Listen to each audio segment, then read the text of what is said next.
So what is vacuum? Okay, when we obviously refer as, needing to vacuum, or an athlete, practices vacuum or vacuuming your midsection on stage. What is that? What does that refer to? What does that look like? And how can you obviously practice that? Okay, so vacuuming is pretty much, just a controlling of your midsection.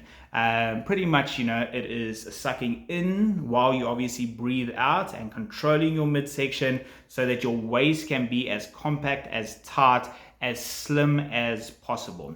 Girls practice it during their prep because it gives them control during their quarter turns, obviously during their posing, and it helps them create an illusion of a naturally more slimmer waist, which obviously for stage purposes is super, super important. How exactly do you practice it? There are various ways. You can do it kneeling, you can do it, leaning on a counter, you can do it standing, however you choose to, and you build up your tolerance as you get stronger. But it's definitely something that I encourage you to, incorporate from, your, obviously I would say the last, 16, 12 weeks of your prep. Obviously try and do it on a daily basis, every second day or whatever the case may be, and just gain control of your midsection. And pretty much what it is you will do repetitions of 20, 30 seconds, and you will do, obviously 5, 10, 15 rounds, however much time you have to practice it. I'm saying you don't have to go on forever. 5 minutes is more than sufficient.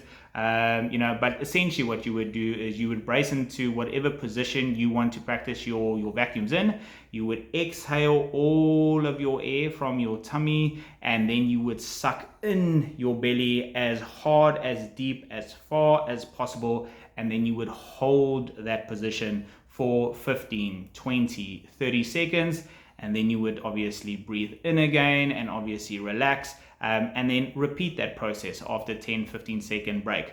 And that's kind of like how you gain control of your midsections. You'll often see when girls practice posing and they do their quarter turns, they extend their tummies and it distorts their shape. And you've got to understand, when presenting yourself on stage, you're trying to create an illusion of a near perfect body. Okay, it is about highlighting your strengths and hiding your weaknesses. And very often the judges, obviously through those first beginning phases, once you first come onto stage, they look for what you don't have rather than what you do have. So if you don't have a slim tummy, if you don't have great glutes, if you don't have, a broad back and a good shape and structure, I'm saying you're not going to be in that first call out when they're then going to compare what you do have versus what the girls, obviously on stage, don't have. But yeah, so pretty much that is what vacuuming is all about. I highly encourage you to use it. It's definitely going to help you gain control of your midsection and help you obviously make your posing far more, aesthetically pleasing, obviously when displaying, obviously your best physique on stage. All right, hope that helps. God bless.